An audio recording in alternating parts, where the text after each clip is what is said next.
La récompense d'une carrière d'affaires.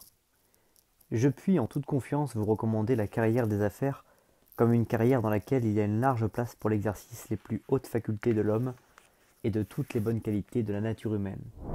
Je crois que la carrière d'un grand marchand, d'un banquier, d'un chef d'industrie est favorable au développement des facultés de l'esprit, qu'elle mûrit le jugement sur une grande quantité de sujets, l'affranchit de préjugés et maintient l'esprit ouvert.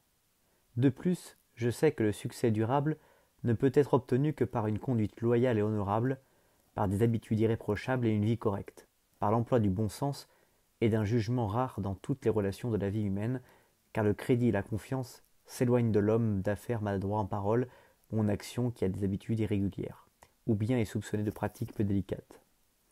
Il y a place pour un sot dans toutes les professions libérales, sot comme un enfant en dehors de sa spécialité, et pourtant réussissant dans cette spécialité. Mais jamais personne ne vient sot réussir dans les affaires. L'homme qui n'a pas un jugement sain ne peut réussir.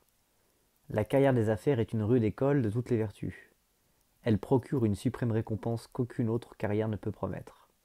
Je fais allusion aux nobles bienfaits qu'elle rend possible. C'est principalement à des hommes d'affaires que nous devons nos universités, nos collèges, nos bibliothèques et nos institutions d'éducation, ainsi qu'en témoignent Girard, Lehigh, Chicago, Harvard, Yale, Cornell et beaucoup d'autres. Parmi les monuments qu'un homme peut laisser derrière lui, en est-il qui puisse aussi sûrement transmettre aux générations futures un nom béni par les bénédictions des milliers de personnes ayant reçu dans ses murs le plus précieux des biens, une instruction saine et libérale. Ces monuments sont l'œuvre d'hommes qui ont reconnu que les surplus de la richesse étaient un dépôt sacré que son détenteur doit administrer pendant sa vie pour le plus grand bien de ses semblables.